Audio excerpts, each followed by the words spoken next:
오늘 이 시간 우리에게 주시는 하나님 말씀은 신약성경 베드로전서 1장 3절에서 9절 말씀입니다. 베드로전서 1장 3절에서 9절 말씀입니다.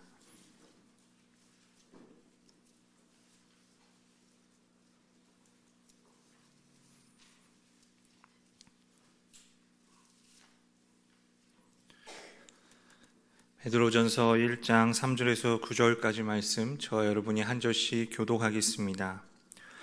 우리 주 예수 그리스도의 아버지 하나님을 찬송하리로다. 그의 많으신 긍휼대로 예수 그리스도를 죽은 자 가운데서 부활하게 하심으로 말미암아 우리를 거듭나게 하사 산 소망이 있게 하시며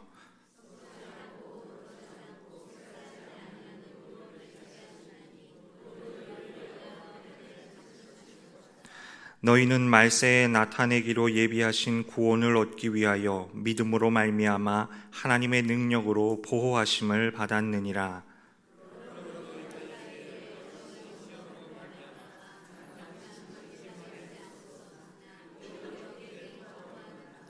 너희 믿음의 확실함은 불로 연단하여도 없어질 금보다 더 귀하여 예수 그리스도께서 나타나실 때에 칭찬과 영광과 존귀를 얻게 할 것이니라.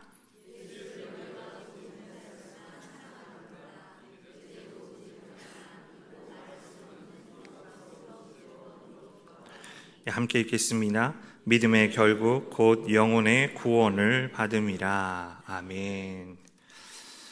우리는 지난 주일 부활절을 맞이하여 한 주간을 보내고 있습니다. 부활하신 주님으로 인하여 우리의 삶 가운데 소망과 기쁨이 넘치기를 간절히 바랍니다. 우리 옆에 계신 분들과 함께 우리 다시 한번 이렇게 선포하며 인사하겠습니다. 예수께서 부활하셨습니다. 한 번 더 선포합니다. 진실로 부활하셨습니다. 여러분, 예수께서 부활하셨습니다. 진실로 부활하셨습니다. 이것은 초대교회로부터 부활주일마다 선포되던 환호입니다. 초대교회 교인들은 그들이 예배하러 모일 때마다 예수께서 부활하셨습니다. 진실로 부활하셨습니다. 그렇게 선포하며 서로를 격려했습니다. 박해를 받던 시절 카타콤 지하 무덤에서 예배할 때에도 그들은 이 인사를 제일 먼저 나누었습니다. 어두컴컴한 땅속 죽은 자들이 묻혀있는 그곳에서 그리스도인들이 자랑스럽게 그리고 힘차게 외쳤던 말이 바로 예수께서 부활하셨습니다. 진실로 부활하셨습니다. 라는 인사였습니다. 이 단순한 한 문장이 우리 그리스도인의 정체성을 분명하게 보여주고 있습니다. 우리 신앙의 중심에는 부활이 있습니다. 부활절을 맞이할 때마다 우리는 예수 그리스도의 부활을 기억하고 감사하며 찬양합니다. 예수께서 부활하셨다. 이 선포로부터 교회가 시작되었고 또 우리의 믿음이 시작된 것입니다. 예수님께서 부활하신 그날의 사건을 기록하고 있는 복음서의 내용을 살펴보면 여인들이 예수님의 무덤을 찾아갔을 때 그들은 무덤 입구 돌이 치워져 있고 무덤에 예수님이 계시지 않은 것을 보았습니다. 그들이 두려움에 떨고 있을 때 무덤 입구돌 위에 앉았던 천사가 이렇게 말합니다. 너희는 무서워하지 말라. 십자가에 못 박히신 예수를 너희가 찾는 줄을 내가 아노라. 그가 여기 계시지 않고 그가 말씀하시던 대로 살아나셨느니라. 와서 그가 누우셨던 곳을 보라. 예수님께서 무덤에 계시지 않고 살아나셨는데 그것은 그가 말씀하시던 대로 예수님께서 말씀하신 것이 이루어진 사건이었습니다. 예수님께서는 이미 여러 차례 부활을 말씀하셨고 제자들은 그것을 익히 들어 알고 있었습니다. 심지어 대제사장들과 바리새인들까지도 알고 있었습니다. 그러나 그들 가운데 어느 누구도 예수님께서 말씀하신 부활을 믿지 않았습니다. 예수님께서 십자가에 달려 죽으신 후에도 부활을 기대하거나 예상하지 않았습니다. 그들에게 부활에 대한 믿음이 없었다는 것입니다. 여러분, 여기서 우리가 깨닫게 되는 것은 이 부활은 인간의 믿음으로 이루어진 사건이 아니라는 사실입니다. 인간의 간절한 기다림 때문에 이루어진 것도 아닙니다. 제자들의 간절한 기도가 예수 그리스도의 부활을 만들어낸 것도 아닙니다. 부활 사건은 전적으로 하나님이 이루신 일이었습니다. 부활 소식은 믿음 없는 인간을 향한 하나님의 놀라운 은혜의 선물이었습니다.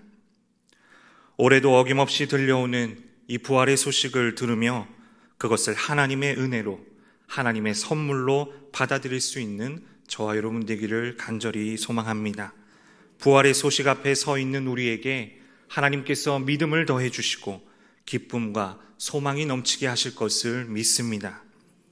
여러분, 부활절은 부활주일 하루로 끝이 아니라 부활주일부터 시작되어 오순절 성령 강림주일의 절정을 이루는 50일간의 기쁨의 절기입니다.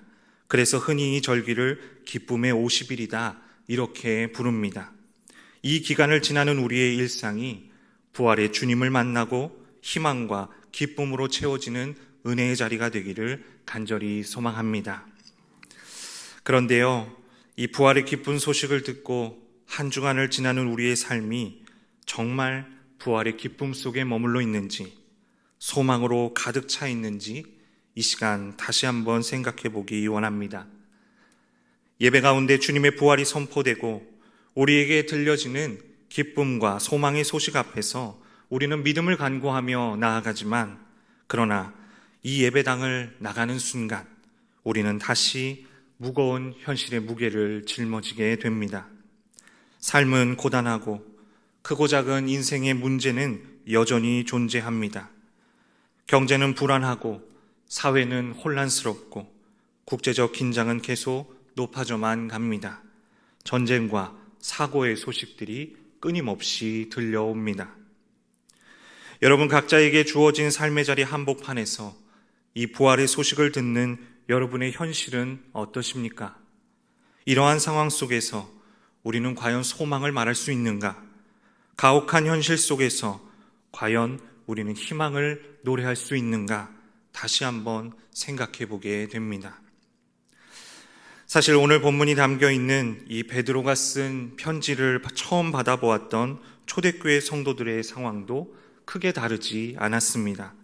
베드로전서는 고난을 배경으로 하고 있습니다. 베드로는 이 편지를 받는 자들을 흩어진 나그네라고 묘사하고 있는데요, 이 흩어진이라는 단어는 디아스포라를 말합니다.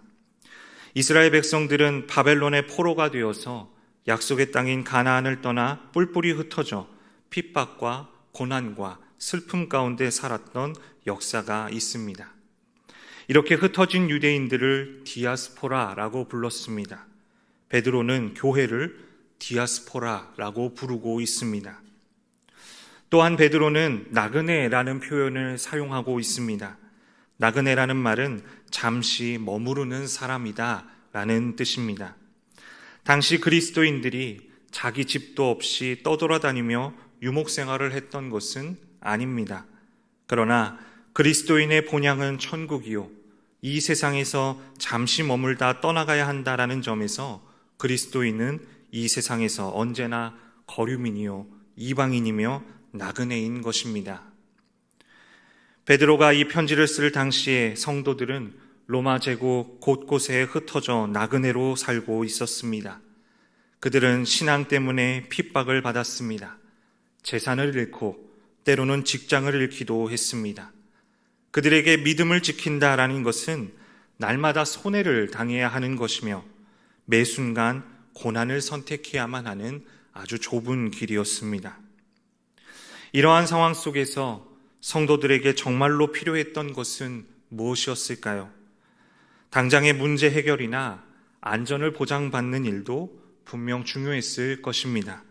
하지만 끝이 보이지 않는 고난 속에서 그들이 진정으로 붙들어야 했던 단 한 가지는 하나님 안에서 흔들리지 않는 희망이었습니다.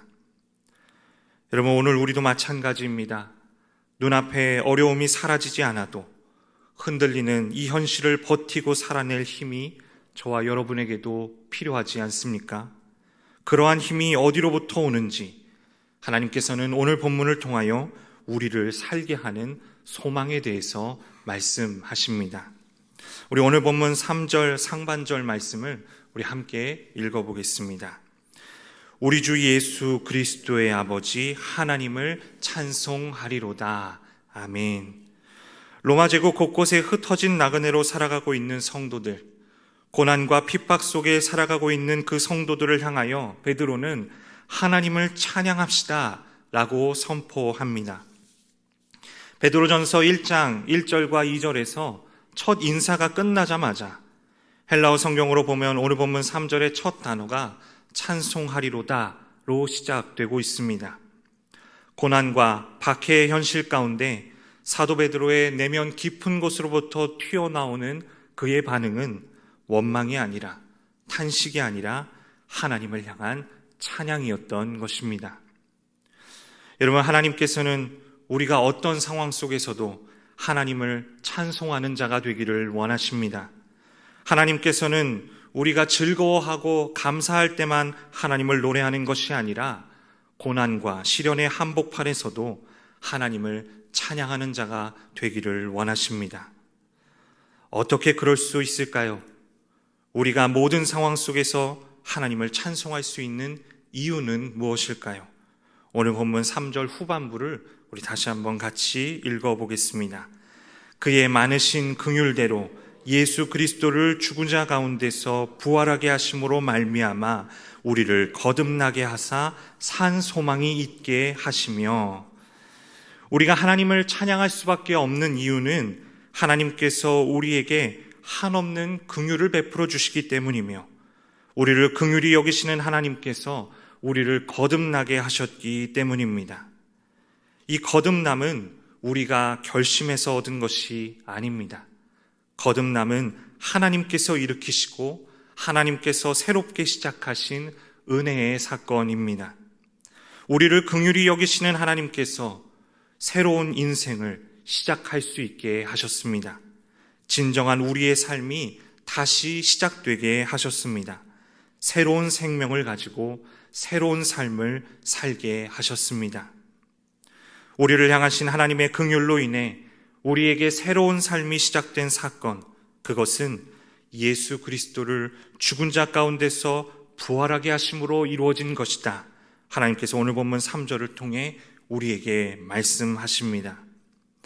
우리를 모든 죄에서 끊어내고 자유케 하시고자 십자가에서 죽으시고 또한 그 죽음을 이기시고 다시 사신 예수 그리스도의 부활이, 그 생명의 능력이 우리로 하여금 새로운 생명을 얻게 하셨다라는 말입니다. 그 부활의 사건으로 하나님께서 우리에게 소망이 있게 하셨다. 오늘 본문은 우리에게 분명하게 선언하고 있습니다. 베드로전서는 흩어진 나그네들에게 소망을 말합니다. 그리스도인들이 고난과 핍박 가운데 소망을 붙들고 살아가도록 이끌고 있습니다.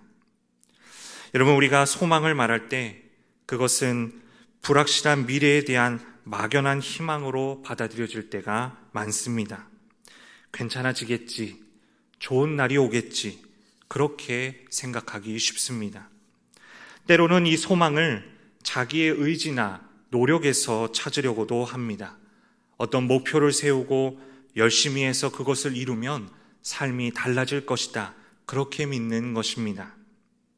하지만 이러한 소망은 오늘 있다가도 내일 사라지는 안개와도 같습니다. 좋아질 것이라고 기대하지만 그러나 상황이 변하면 우리의 마음은 또다시 흔들립니다. 아무리 강한 의지를 가지고 노력을 한다 해도 인간의 한계를 뛰어넘을 수는 없습니다.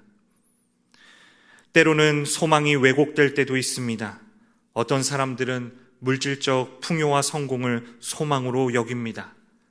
그러나 아무리 풍요로움이 넘쳐나도 마음의 공허함은 채워지지 않고 도리어 더 큰 불안을 낳기도 합니다. 이 세상의 어떤 조건을 우리의 소망으로 삼을 때 그것은 결국 사람을 더 불안하게 만들고 또 다른 소망을 갈망하게 만들게 되는 것입니다. 하지만 오늘 본문을 통해 하나님께서 우리에게 말씀하시는 소망은 막연한 기대가 아닙니다. 우리의 의지에 기반한 것도 아니고 세상의 조건 위에 서 있는 것도 아닙니다. 그 소망은 예수 그리스도의 부활 위에 서 있는 소망입니다. 베드로는 그 소망을 살아있는 소망이다 라고 표현합니다. 이 살아있다라는 것은 움직임이 있다는 것입니다. 생명력이 그 안에 있다는 것입니다. 예수께서 죽음을 이기시고 부활하신 것처럼 하나님께서 우리에게 주신 산 소망은 우리를 계속해서 살아가게 만드는 힘이라는 말입니다. 여러분, 오늘 이 시간 우리에게 말씀하시는 하나님의 음성을 들으십시오. 부활하신 예수 그리스도께서 우리의 산 소망이 되십니다. 이 소망은 그저 우리의 마음을 달래주는 위로가 아니라 우리 삶 속에 살아 움직이는 능력입니다. 절망을 이겨내는 믿음의 원동력입니다. 단지 내일의 막연한 기대가 아니라 오늘 우리를 변화시키고 우리 삶을 새롭게 하는 힘입니다. 여러분, 이 소망을 붙드실 수 있기를 바랍니다. 흔들리는 우리의 감정이 아니라, 변화하는 환경이 아니라 그리스도를 죽은 자 가운데서 다시 살리신 하나님의 능력을 의지하십시오. 우리를 긍휼히 여기사 거듭나게 하신 하나님께서, 새로운 생명을 주시고 새로운 삶을 시작하게 하신 하나님께서 우리로 하여금 품게 하신 이 소망은 살아있는 소망입니다. 그 소망이 오늘도 새로운 삶을 시작하게 하며 또한 그 삶을 계속 이어갈 힘이 될 것을 믿습니다. 예수께서 부활하심으로 말미암아 우리가 소망을 가지고 살아갈 수 있는 그러한 존재가 되었다. 곤고한 인생이지만 그러나 내 안에는 산 소망이 있다. 그렇게 고백할 수 있는 저와 여러분 되기를 간절히 바랍니다. 계속해서 오늘 본문 4절은 이 산 소망을 가지고 살아가는 자들에 대해서 또한 이렇게 말하고 있습니다. 우리 오늘 본문 4절 말씀 함께 읽겠습니다. 썩지 않고 더럽지 않고 쇠하지 아니하는 유업을 잊게 하시나니 곧 너희를 위하여 하늘에 간직하신 것이라. 아멘. 이 세상을 살아가면서 새로운 소망, 살아있는 소망을 가진 우리는 장차 하나님 나라에 받을 유업이 있는데 그것은 썩지 않고 더럽혀지지 않고 또한 쇠하지 않는 영원한 유업이다. 오늘 우리에게 말씀하십니다. 우리는 그것을 바라보고 있으며 그것은 이미 하늘나라에 보관되어 있다라고 말씀하십니다. 또 계속해서 우리 하나님께서 말씀하십니다. 5절 말씀도 우리 함께 읽어보겠습니다. 너희는 말세에 나타내기로 예비하신 구원을 얻기 위하여 믿음으로 말미암아 하나님의 능력으로 보호하심을 받았느니라. 아멘. 이 산 소망을 가지고 살아가는 자들에 대해서 오늘 본문 5절을 통해 하나님께서는 마지막 때에 나타나기로 되어 있는 구원을 얻기까지 하나님의 능력으로 보호하고 계신다. 그렇게 말씀하십니다. 고난 가운데 살아가고 있는 우리를 산 소망을 가지고 이미 준비되어 있는 유업을 바라보며 살아가는 우리를 하나님께서 하나님의 능력으로 지금도 이 세상에서 우리를 보호하고 계신다라는 말씀입니다. 그리고 이어서 고난에 대해 오늘 본문 6절과 7절은 이렇게 말하고 있습니다. 오늘 본문 6절, 7절 말씀 우리 함께 읽겠습니다. 그러므로 너희가 이제 여러 가지 시험으로 말미암아 잠깐 근심하게 되지 않을 수 없으나 오히려 크게 기뻐하는도다. 너희 믿음의 확실함은 불로 연단하여도 없어질 금보다 더 귀하여 예수 그리스도께서 나타나실 때에 칭찬과 영광과 존귀를 얻게 할 것이니라. 아멘. 산 소망을 가지고 있는 거듭난 믿음의 사람은 고난으로 인해 잠깐 근심하게 되지 않을 수 없으나 여러 가지 시련 속에서 슬픔을 당할 수밖에 없으나 그러나 그것을 기뻐하는 사람입니다. 왜냐하면 그것은 마치 불로 연단하는 것처럼 우리의 믿음을 더욱 순전하게, 더 확실하고 분명하게 만들기 때문입니다. 우리의 마음을 정금과 같이 정결케 하시며 연단의 불길을 통해 우리의 믿음을 더욱 귀하게 만드시는 하나님의 놀라운 은혜가 있기 때문입니다. 로마서 5장 3절과 4절을 통해 하나님께서 우리에게 들려주시는 믿음의 고백을 기억할 수 있기를 바랍니다. 다만 이뿐 아니라 우리가 환난 중에도 즐거워하나니 이는 환난은 인내를, 인내는 연단을, 연단은 소망을 이루는 줄 알미로다. 환난 중에 인내하는 자는 정금과 같이 그 믿음을 단련해 가시는 하나님의 은혜를 경험할 수 있습니다. 또한 그 은혜 가운데 머무는 자는 소망 가운데 살아가게 됩니다. 그리고 그 소망은 우리를 저버리지 않는다. 하나님께서 우리에게 분명히 말씀하십니다. 그 소망이 우리에게 있기에 우리는 어떠한 상황 속에서도 오늘을 살아낼 수가 있는 것입니다. 이 시간 함께 예배하는 성도 여러분, 우리의 소망은 우리의 어떠함이나 우리가 살고 있는 이 세상의 형편에 매여 있는 것이 아닙니다. 경제적으로 불안하고 국제정세가 혼란하며 우리 삶에 각자의 고난이 있고 우리의 가정과 교회 가운데 여전히 연약함이 있지만, 그러나 죽음의 절망을 이기시고 부활하신 예수 그리스도, 우리에게 주어진 살아있는 소망이 우리의 눈물을 닦아주고 우리의 발걸음을 다시 세우며 오늘을 살아내게 하는 힘이 된다는 것을 믿으시기 바랍니다. 오늘 이 시간 하나님께서 우리에게 말씀하십니다. 너희의 소망은 살아있는 소망이다. 우리에게 있는 산 소망으로 말미암아 이제는 부활의 산 소망을 품은 사람답게 믿음의 발걸음을 다시 내디딜 수 있는 저와 여러분 되기를 간절히 바랍니다. 우리의 가정에서, 일터에서, 교회 공동체 안에서 우리의 말과 행동 속에 이 소망을 드러낼 수 있기를 바랍니다. 그렇게 살아갈 때 우리가 승리하는 삶을 살게 될 줄로 믿습니다. 그렇게 살아갈 때 우리가 세상 속에서 부활의 증인이 됨을 믿습니다. 부활절기를 지나는 우리 모두의 삶 가운데 우리의 산 소망이 되시는 부활의 주님을 만나는 은혜가 있기를 간절히 소망합니다. 부활의 주님께서 우리와 함께 하십니다. 우리에게 있는 그 산 소망이 우리를 살아 숨쉬게 합니다. 그 소망을 붙잡고 내일을 향해 힘있게 나아가시는 저와 여러분 되기를 주님의 이름으로 간절히 기원합니다.